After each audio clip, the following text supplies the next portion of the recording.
সংসারে আমরা দুঃখ পাই কেন?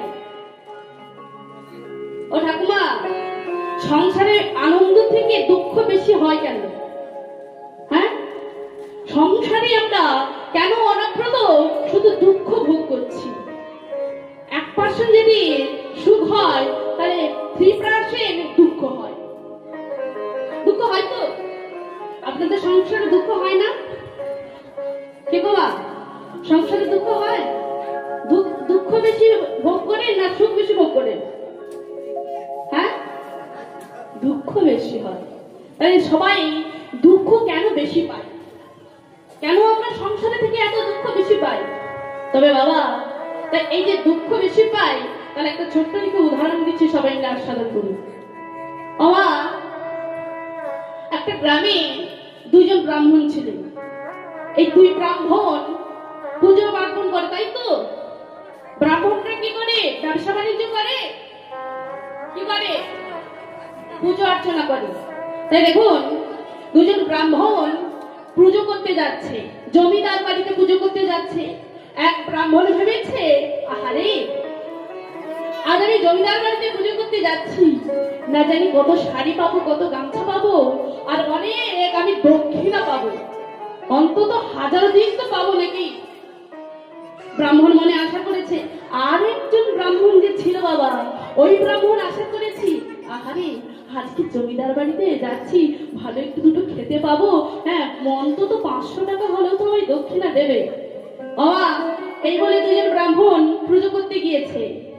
এবার ওই যে ব্রাহ্মণ ভেবেছিল যে আমায় 1002 টাকা দেবে, জমিদার মশাই যেই না 500 টাকা দিয়েছে, যে ব্রাহ্মণ ভেবেছিল আমায় 2000 টাকা দেবে, ওই ব্রাহ্মণ তো অবাক। আমি আশা করেছিলাম 2000 টাকা পাবো, আমার সংসারটা ভালো করে চলবে, কিন্তু মাত্র 500 টাকা দিয়েছে, এতে আর কি হবে? অবাক। আর যে ব্রাহ্মণ মনে মনে ভেবেছিল আজ আমি জমিদার বাড়িতে যাচ্ছি, আমি অন্যান্য বাড়িতে গেলে 250 করে আমাকে দেয়, কিন্তু আজ বোধহয় জমিদার আমাকে 500 টাকা দেবে, আর যেই না জমিদার মশাই 500 টাকা দিয়েছে, ওই ব্রাহ্মণের আর আনন্দ ধরছে না। আরে, জমিদার মানুষটা কতই ভালো, হ্যাঁ, আজ আমায় 500 টাকা দিল, আর জমিদারের ভালো হোক, গোবিন্দর কৃপা করুক। আরে যে ভেবেছিল আমায় 2000 টাকা দেবে, তাহলে তারে মনে দুঃখ। তাহলে আপনারা কি বুঝলেন? কি বুঝলেন? সংসারে কেন আমরা দুঃখ পাই? হ্যাঁ, তাই গৌর হরি বল, আমরা বেশি কামনা বাসনা করে ফেলি। কামনা বাসনা ভেবেছি আমার ছেলে ভালোবাসবে, হ্যাঁ, আমার বৌমা আমাকে খুব ভালোবাসবে, আমার কোনো অভাব রাখবে না, আমি পায়ের উপরে পা তুলে বসে বসে সংসারে শুধু খাবো আর পরনিন্দা পরচর্চা করবো, আর দিদির সঙ্গে গল্প গুজব করে আমার দিনটা আমি কাটে দেব। তাই আমরা সবাই সংসারের মধ্যে থেকে আমরা এত জ্বালা যন্ত্রণা ভোগ করছি। তবে মায়েরা, এই সংসারে সুখ থাকবে কখন জানি? এই সংসারটা যখন এই গোবিন্দের চরণে দিয়ে দেবে, এই গোবিন্দের যখন করে দিবেন সংসারটাকে, যে প্রভু গো, এই সংসার তো আমার নয়, এই সংসার হলো তোমার, তুমি যেমন রেখেছো তেমন আমরা আছি, তুমি যেভাবে যেদিন আমাদেরকে জোটাচ্ছ, আমরা সেই দিন সেইভাবেই সেবা করছি প্রভু, এই সংসার তো আমার নয়। তবে বুকে হাত রেখে বলুন তো, এই কথাগুলো আমরা কয়জন ভাবতে পেরেছি? কতজন ভাবতে পেরেছি এই সংসারটা আমার নয়, এটা ভগবানের? সংসারে সবাই আমরা মালিক ভাবতে বড় ভালোবাসে। যদি বলি বাবু এই বাড়িটা কার, কি বলি? আমার। এই গাড়িটা কার? না আমার। এই মেয়েটা কার? না আমার। এই ছেলেটা কার? না আমার। আচ্ছা বাবু, সবই যদি তোমার হয় তবে তুমি কার? তুমি কার? প্রশ্ন করেছো কখনো? তোমার কি করণীয়? তুমি কথা থেকে এসেছো, আবার কথাই যাবে। ভেবে কি আমরা কেউ দেখেছি মা? ভেবে দেখিনি কেউ। আমরা হলাম গোবিন্দের, আমাদেরকে গোবিন্দ দিয়েছে বলে তাই আমরা সবকিছু ভোগ করছি। যদি সেই আমাদেরকে না দিত তবে হয়তো আমরা রাস্তাতেই পড়ে থাকতাম, এক বেলা খেতাম আর এক বেলা অনাহারে আমাদের জীবনটা চলে যেত।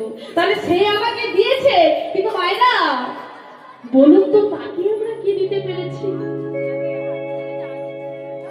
কি গো মায়েরা, ভগবানকে আমরা কি দিতে পেরেছি? ভগবানের সঙ্গে আমরা যে ভালোবাসাটা করছি না, এটা হলো চিটিংবাজ ভালোবাসা। চিটিংবাজ ভালোবাসা বলে আসনের মধ্যে দাঁড়িয়ে এমন ভাবে একটা কথা বলতে পারলে চিটিংবাজ ভালোবাসা আমাদের ভগবানের সঙ্গে। তাহলে মাগো, ভগবানের সঙ্গে কেন চিটিংবাজ ভালোবাসাটা বললাম তাহলে একটু শুনুন। আপনাদের বাড়িতে জামাই আসে তো? ও মা আসে? আপনাদের বাড়িতে জামাই আসে তো? জামাই জামাই এই জামাই ষষ্ঠী হয় না? জামাই আসে বাড়িতে? তবে বেশ মা, ওই যখন জামাই আসে জামাইকে যখন সেবা দেন তখন ওই জামাই থালাটা কত বড় হয়? হ্যাঁ কত বড় হয় মা? আগে দেখান দেখান। বড় হয়, বেশ। তবে আপনাদের বাড়িতে ঠাকুর আছে তো? ঠাকুরের থালাটা কতটা? অত বড় হয় না না, এই এতটা। আপনার আছে তবে ভালো, কিন্তু ভগবানের থালাটা এতটুকু হয়ে যায়। আর জামাইকে খেতে দিয়ে বড় বড় গ্লাসে করে, আর ভগবানকে জল দিয়ে কি করে? কত বড় গ্লাসে? আঙুলটুকু ঢোকে, আঙুলটাও ঢোকে না। কিন্তু কেন মা? আস্তে আস্তে কথা বলবেন না, কথা বললে আর আশাদের কিছু করতে পারবে না। আপনাদের কাছে হাত জোড়ে করে বলছি না, বড় আশা করি আমি ছুটে এসেছি আপনাদের চরণতলে কিছু বলবার জন্য। তবে আপনারা যদি এমন ভাবে কথা বলেন বাবা, কথা বলেন মা, আমি তাকে গাইবো কেমন করে? আমার গলাটা ভালো হবে না বাবা, তাই একটু চুপ করে বসুন মা, একটু চুপ করে। নিদাই গৌর প্রেমানন্দে গৌর হরি বল। তাই মায়েরা, জামাইয়ের থালা এত বড় হয়ে যায়, ভগবানের থালাটা এতটুকু হয়ে যায় কেন? কেন হয়? সেই তো আমায় সব দিল, তোমায় মেয়ে দিল, জামাই দিল, গাড়ি দিল, বাড়ি দিল, তবে আমরা ভগবানের জন্য কিচ্ছু করতে পারলাম না। ভগবানকে শুধু ব্যবহার করেছি, প্রয়োজনের ভালোবাসা। যখন আমরা বিয়ে বাড়িতে বা কোনো অনুষ্ঠানে চলে যাই, বাড়ির সামনে যে ভগবানের বিগ্রহ আছে ওখানে কি আমরা কোনোদিন প্রণাম করি? করি মা? প্রণাম করে যাই? বিয়ে বাড়িতে যখন যান আপনারা প্রণাম করে যান ভগবানকে? কোনোদিন কেউ প্রণাম করে না। কিন্তু যখন আমার স্বামী আমার ছেলে হয় নার্সিংহোমে নয় হাসপাতালে ভর্তি থাকে, যখন বেরিয়ে যায় তখন ভগবানের কাছে মাথা ঠুকে প্রণাম করে যায়, প্রভু গো আমার স্বামীটা যেন তাড়াতাড়ি করে ভালো পেয়ে যায়, আমার সন্তানটা যেন তাড়াতাড়ি করে ভালো হয়ে যায়। তাই আমরা তখনই ভগবানের মন্দিরে গিয়ে প্রণাম করি। কেন না? ভালোবাসার মধ্যে স্বার্থটা লুকিয়ে আছে বলে। তাহলে ভগবানকে ভালোবাসে কিসের? কিসের ভালোবাসা? স্বার্থের ভালোবাসা। কিন্তু মাগো, স্বার্থের ভালোবাসা করলে কি তার কৃপা পাবেন? পাবেন? ভগবানের না আমার অনেক ধরনের কান্না আছে।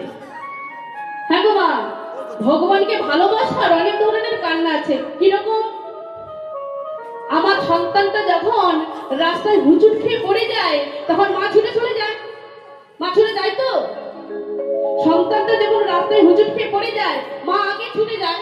কিন্তু ওই ছেলেটা যখন কিছু বাইনা করে খাওয়ার জিনিস নেওয়ার জন্য, কত কানকে কান, তোকে আমি দেব না, তোকে আমি দেব না, কত কানকে তুই কেঁদে যা। তাই মাগো, ভালোবাসা করলে ভগবানের সঙ্গে তোমার মনস্কামনা পুরবে। কিন্তু স্বার্থের ভালোবাসা যদি হয়, ওই কেঁদে কেঁদে ভগবানের চরণে মাথা ঠুকে দিল, তবু কৃপা আপনি পাবেন না, কৃপা আপনি পাবেন না। তার সঙ্গে ভালোবাসা করতে হবে। তাই মায়েরা, এই যে আমরা সংসারে গোবিন্দকে মালিক করতে হবে। প্রত্যেকটি সংসারে, এ আমার সংসার নয়, সবাই মিলে বলবেন যে এটা হলো ভগবানের সংসার। গোবিন্দকে মালিক করতে শিখুন। বুঝলে বাবা, গোবিন্দকে যদি মালিক করতে পারেন তবে আপনার কত বড় লাভ হবে তবে একটু শুনে নিন। আস্তে, সংসারের যদি মালিক করতে হয় গোবিন্দকে মালিক করবেন। তাহলে আরেকটা উদাহরণ দিচ্ছি, শুনে নিন। এক ব্যক্তির একটি গরু ছিল, আর ওই গরুটা কি করতো, প্রত্যেক দিন জঙ্গলে যেত ঘাস খেতে। তাই প্রত্যেক দিনের নাই আজও গিয়েছে, আর ওই ঘাস খাবারের লোভে যেতে যেতে যেতে যেতে ওই জঙ্গলের গভীরে চলে যায়। আর যেই না জঙ্গলের গভীরে চলে যায়, সন্ধে নেমে এলো। আর এইদিকে হলো কি বাবা, ওই গরুটাকে একটা বাঘ দেখেছে। আর বাঘটা যেই না দেখেছে, ওই বাঘটা গরুটাকে খাওয়ার জন্য তাড়া করেছে। আর যেই না গরুটা দেখেছে বাঘ আসছে পেছনে, গরুটা ছুটতে শুরু করেছে, ছুটতে শুরু করেছে। আর ছুটতে ছুটতে ছুটতে ছুটতে একটা জলাশয়ের মধ্যে, কাদা জলাশয়ের মধ্যে লাফিয়ে পড়লো জলাশয়ে। আর ওই বাঘটা গরুকে খাওয়ার জন্য বাঘটাও দিয়েছে এক লাফ। দুজনেই পাকে কাদা হয়ে গেছে, দুজনে ওঠার চেষ্টা করছে। যতই ওঠার চেষ্টা করছে ততই বসে যাচ্ছে, যতই ওঠার চেষ্টা করছে ততই বসে যাচ্ছে। বাবা, তবে কি জানেন, ওই বাঘ আর গরুটা এক হাতে দূরত্ব করেছে, এক হাত। বাঘটা গরুটাকে খেতেই পারছে না। আর যখন বাঘটা গরুটাকে খেতে পারছে না, তখন সঙ্গে সঙ্গে বলল, হ্যাঁ রে গরু, দেখ, তোকে খাওয়ার জন্য আমি এই কাদার মধ্যে পড়েছি। হ্যাঁ রে, যে আশা নিয়ে আমি তোর পিছু ছুটেছি, সেই আশাটা হলো তোর ওই তাজা রক্ত আর মাংস আমি খাবো বলে তোর পিছনে আমি ছুটেছি। হ্যাঁ রে, এই কাদা জলাশয়ের মধ্যে পড়েছি, দেখ, তুইও বাঁচবি না আর আমিও বাঁচবো না, তাহলে আমরা দুজনাই মারা যাব। কিন্তু ওরে গরু, তোর ওই গলাটা আমায় একটু বাড়িয়ে দে না, আমি তোর ওই তাজা রক্ত আর একটু মাংস খেয়েই না মরবো। তোর তাজা রক্ত আর মাংস খেয়েই না মরবো। সঙ্গে সঙ্গে গরুটা, হ্যাঁ, মিথ্যা তোর দাবি, আমি মরে যাব না, তুই মরে যাবি। মিথ্যা তোর দাবি, আমি মরে যাব না, তুই মরে যাবি। সঙ্গে সঙ্গে